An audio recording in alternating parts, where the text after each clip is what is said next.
адамгершілікпен және ескілікпен қарауын жауапкершілік қарау саласында салттық, ағарту және тәрбиелеу жүйесі асыралады деп жазылған. Біздің мекемеде жергіліктеріміз жақсылыққа сенімді деп ойлаймыз.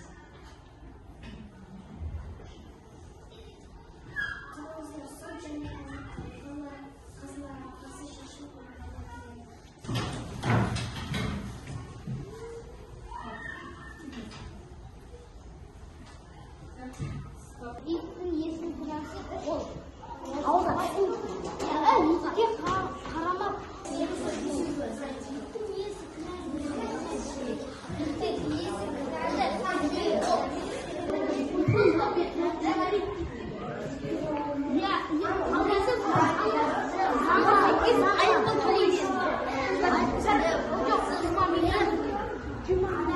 Sorunuzlar және қазылар алқасы шешімі айтылады.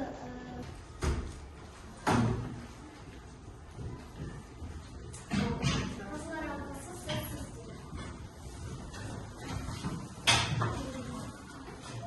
Заңға сәйкес айыппұл төлеу қажет. Себебі иттің иесі заңды бұзып тұр. Дәрі мен емдеуге жауап беруші жартылай төлеу керек. Себебі ит оның қолына қатты жарақатпен тістеген жоқ. Итті ұйықтатпау керек. Себебі ит иесін қорғау үшін қорғаймын деп ойлаған. Иттің иесінің кінәсі жоқ.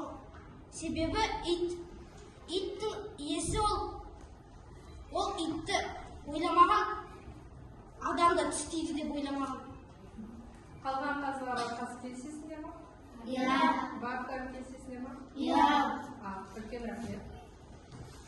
Қазылар алқасының шешімін заң түрінде жүзеге ассын деп есептейміз. Заңға сәйкес жауап беруші 10 айлық есептік көрсеткіш айыппұлын төлеуі, барлық медициналық шығыстарды дәрі-дәрмек психотерапевті маманның кеңесін тоқтатпай өтеп төлеу.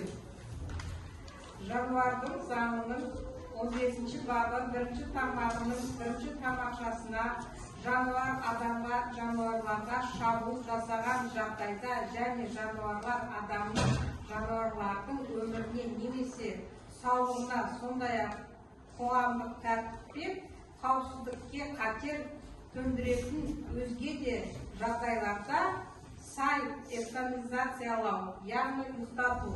Жоқ, ұстату керек емес, жануардың өмірін қалдыру керек.